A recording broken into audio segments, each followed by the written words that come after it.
अब हम बात करेंगे कुछ इंपॉर्टेंट प्रॉब्लम सॉल्विंग स्ट्रैटेजीज या फिर अप्रोचेस के बारे में जो हम सिखा सकते हैं बच्चों को इन द क्लासरूम।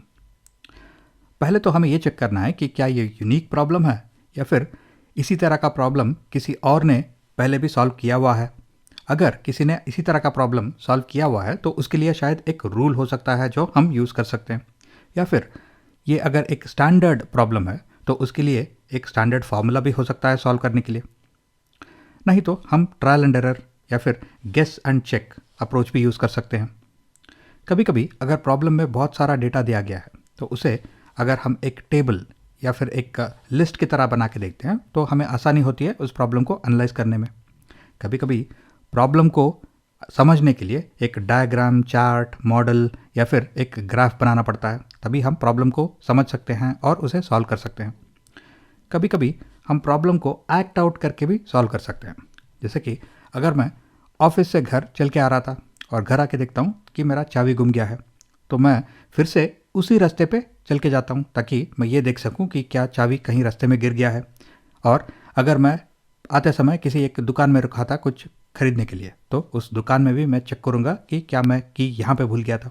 तो इस तरह से एक्ट आउट करके भी कभी कभी प्रॉब्लम्स को सॉल्व किया जा सकता है।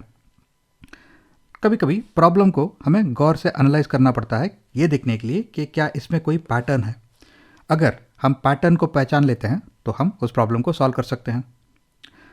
कभी कभी एक क्वेश्चन में या फिर एक प्रॉब्लम में बहुत सारा डेटा दिया जाता है और उसमें से बहुत सारा जो इन्फॉर्मेशन है वो इररिलेवेंट होता है, जो कि हमें कंफ्यूज कर रहा है और जो ज़रूरी नहीं है उस प्रॉब्लम को सॉल्व करने के लिए। तो हमें रिलेवेंट और इररिलेवेंट इन्फॉर्मेशन को सेपरेट करना चाहिए और सिर्फ रिलेवेंट इन्फॉर्मेशन पे फोकस करना चाहिए ताकि हम प्रॉब्लम को सॉल्व कर पाए। कभी कभी प्रॉब्लम को अगर हम छोटे छोटे पार्ट्स में, टुकड़ों में डिवाइड कर लेते हैं तो तब हमें समझ में आता है कि प्रॉब्लम आखिर है कहाँ, हमें क्या करना है स्पेसिफिकली प्रॉब्लम को सॉल्व करने के लिए। कभी कभी प्रॉब्लम को सॉल्व करने के लिए आपको लॉजिक या फिर रीजनिंग का इस्तेमाल करना पड़ता है। और अगर प्रॉब्लम बहुत ही कॉम्प्लेक्स है तो पहले हम एक सिंपल प्रॉब्लम को सॉल्व करते हैं ताकि हमें उस अप्रोच में क्लैरिटी मिले और बाद में हम कॉम्प्लेक्स प्रॉब्लम को सॉल्व कर सकते हैं। और कभी कभी हम वर्किंग बैकवर्ड्स भी यूज़ कर सकते हैं, यानी अगर हमें आंसर पहले से पता है तो हम वर्क बैकवर्ड करके उस प्रॉब्लम को फुल्ली सॉल्व कर सकते हैं। तो ये कुछ इंपॉर्टेंट प्रॉब्लम सॉल्विंग स्ट्रैटेजीज या फिर अप्रोचेस है जो हम क्लासरूम में यूज़ कर सकते हैं।